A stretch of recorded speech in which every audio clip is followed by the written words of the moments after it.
Bienvenue sur le podcast Français pour curieux. Je suis Sandra, professeure de français langue étrangère. Et ici, je vous parlerai des aspects intéressants, divertissants ou même étranges des cultures françaises et francophones. Bonjour à toutes et à tous. J'espère que vous allez bien cette semaine et que vous êtes en pleine forme.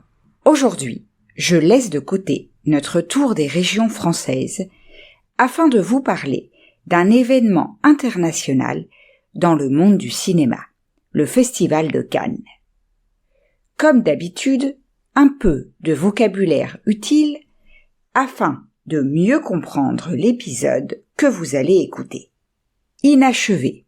Cela signifie qui n'a pas été mené à son terme. Reconduire quelque chose.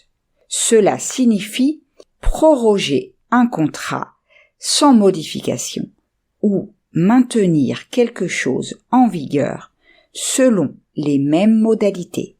Le blason, c'est l'ensemble des signes distinctifs et emblèmes d'une famille noble ou d'une collectivité. Destituer, c'est priver quelqu'un de sa charge, de sa fonction, de son emploi.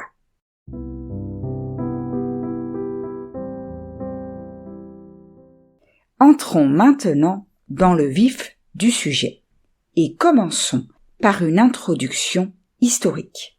Le Festival de Cannes, véritable vitrine mondiale du cinéma, occupe une place de premier plan dans l'industrie cinématographique depuis sa création en 1946. Ce festival prestigieux a acquis une renommée internationale au fil des années.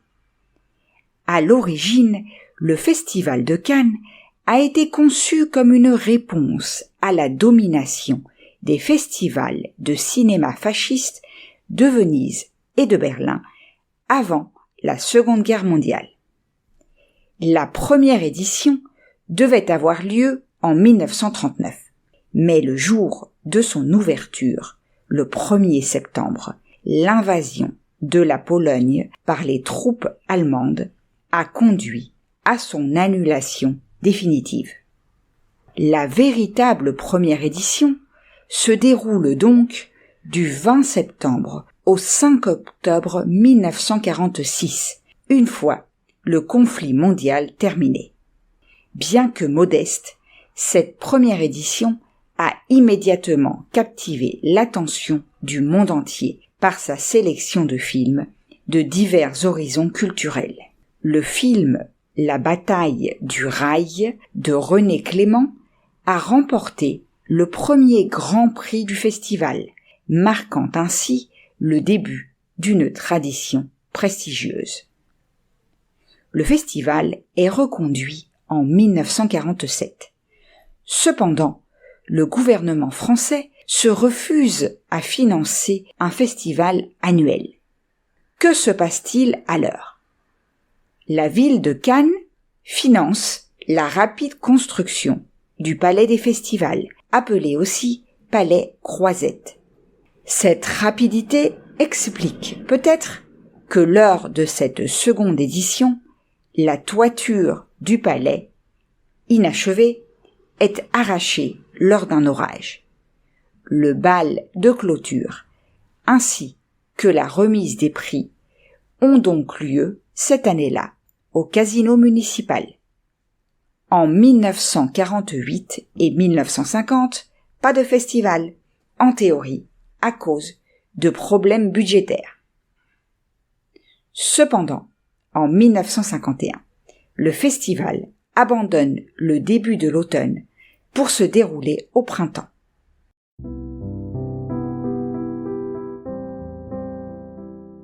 En 1955, Robert Fabre-Lebret propose la création de la Palme d'Or pour remplacer le Grand Prix du Festival international du film attribué au meilleur réalisateur du film en compétition. Petite curiosité, la palme est tiré des armes de la ville de Cannes, tout comme le lion d'or de la Mostra de Venise ou l'ours du Festival de Berlin s'inspire du blason de ces villes. Lucienne Lazon est la créatrice du premier dessin de la Palme. À partir des années 1950, Cannes devient un rendez-vous incontournable pour les cinéastes, les acteurs, les producteurs et les passionnés du 7e art. De nombreux metteurs en scène et réalisateurs présentent leurs œuvres lors du festival.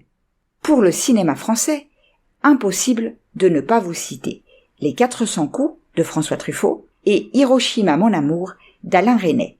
Le scénario de ce film est par ailleurs signé Marguerite Duras. Continuons notre parcours historique jusqu'en 1968. Le festival de Cannes de 1968 a été interrompu le 19 mai en raison de manifestations étudiantes. Les projections officielles ont été annulées après que les étudiants ont envahi le palais des festivals dès le 13 mai. Le mouvement étudiant est soutenu par des personnalités du cinéma, telles que François Truffaut, Jean-Luc Godard et d'autres, qui ont également exprimé leur mécontentement contre le ministre de la Culture, André Malraux, pour avoir destitué Henri Langlois de son poste à la Cinémathèque française. En solidarité, Alain Resnais, Carlos Saura et Milos Forman ont retiré leurs films de la compétition. Le festival est devenu le théâtre d'affrontements politiques et a donc finalement été annulé par les organisateurs. Suite aux événements de mai 68, est créée la quinzaine des réalisateurs pour montrer des films de tous horizons, réalisés aussi par des cinéastes inconnus. Elle permet de découvrir de nouveaux talents et contribue à révéler nombre de cinéastes en début de carrière. Une autre modification a lieu dans les années 1960. Avant, le jury était surtout composé de membres de l'Académie française. Oui, je sais, cela semble très bizarre, et est désormais essentiellement constitué de célébrités de l'industrie du cinéma. Un peu plus logique, non? Par ailleurs, en 2016, le Festival de Cannes change en ce qui concerne le choix de ses affiches. Jusqu'alors, elle mettait en avant une figure emblématique du cinéma. Pour la 69e édition, le film choisi pour illustrer l'affiche est Le Mépris de Jean-Luc Godard. Enfin, en 2018, le festival est le premier à signer la charte pour la parité et la diversité dans les festivals de cinéma, initié par le collectif 50-50, en compagnie de la quinzaine des réalisateurs et de la semaine de la critique. Cet engagement implique la fourniture de statistiques genrées, notamment sur le nombre de films soumis à la sélection, la publication de la liste des membres des comités de sélection et des programmateurs, ainsi que l'adoption d'un calendrier visant à atteindre une parité parfaite au sein des instances dirigeantes.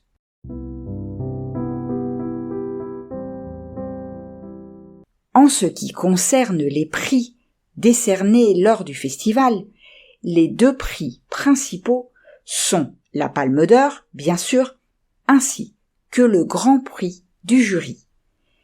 Il s'agit de deux prix censés être équivalents, alors qu'aujourd'hui, le second est considéré comme inférieur. Le trophée décerné, celui de la Palme d'Or, est maintenant réalisé par le joaillier Chopard et est basé sur un rectangle de diamant. Les films ayant obtenu la Palme d'Or sont bien évidemment nombreux et il ne me semble ni intéressant ni intelligent de vous faire une liste exhaustive Je ne vous parlerai donc que de quelques-uns d'entre eux. Mon choix est personnel. En 1979, 2 films la reçoivent. Apocalypse Now de Coppola et Le Tambour de Volker Schröndorff. En 1994, Pulp Fiction de Tarantino. En 1994, Pulp Fiction de Tarantino reçoit la Palme d'Or. En 2004, Fahrenheit 9/11 de Michael Moore. En 2019, Parasite de Bong Joon-ho. En 2023, Anatomie d'une chute de Justine Triet. Il est important de noter que bien qu'organisé en France, le Festival de Cannes ne privilégie pas pour autant le cinéma français. En effet, les lauréats français de la Palme d'Or sont rares. Les organisateurs se justifient en disant que le festival n'est pas seulement national, mais international. Par ailleurs, les membres du jury peuvent, s'ils le souhaitent, attribuer un prix spécial en l'honneur de grandes dates anniversaires du festival tous les 5 ans. En outre, des récompenses alternatives peuvent être décernées.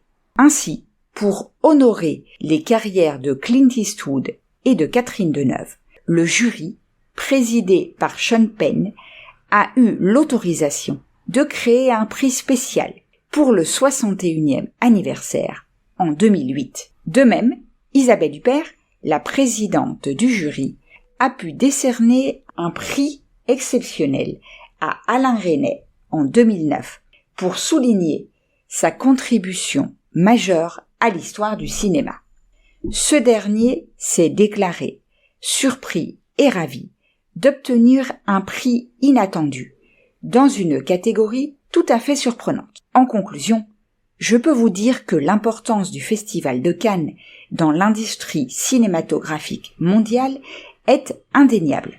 Chaque année, il attire l'élite du cinéma international, offrant une plateforme unique pour présenter des œuvres novatrices et des réalisations artistiques exceptionnelles.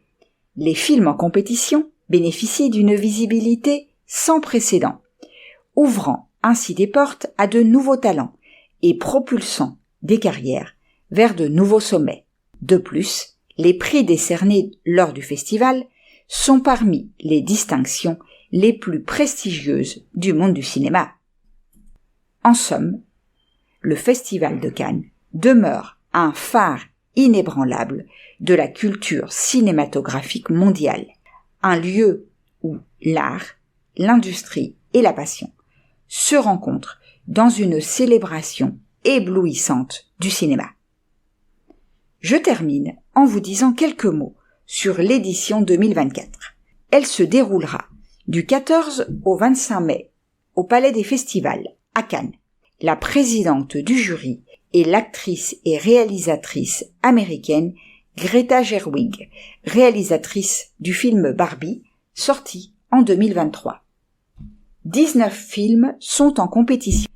En outre, le festival remettra une palme d'honneur au studio Ghibli pour l'ensemble de ses créations et de son influence sur le monde de l'animation, devenant ainsi la toute première palme d'honneur remise à un collectif.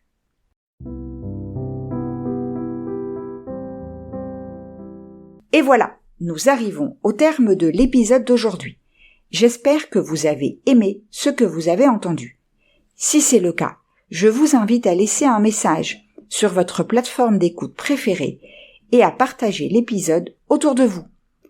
Rappelez-vous que si vous voulez continuer à améliorer votre français, vous pouvez bénéficier de la transcription ainsi que d'autres activités en vous inscrivant au club Les Grands Curieux. On se retrouve la semaine prochaine pour parler de la région Occitanie.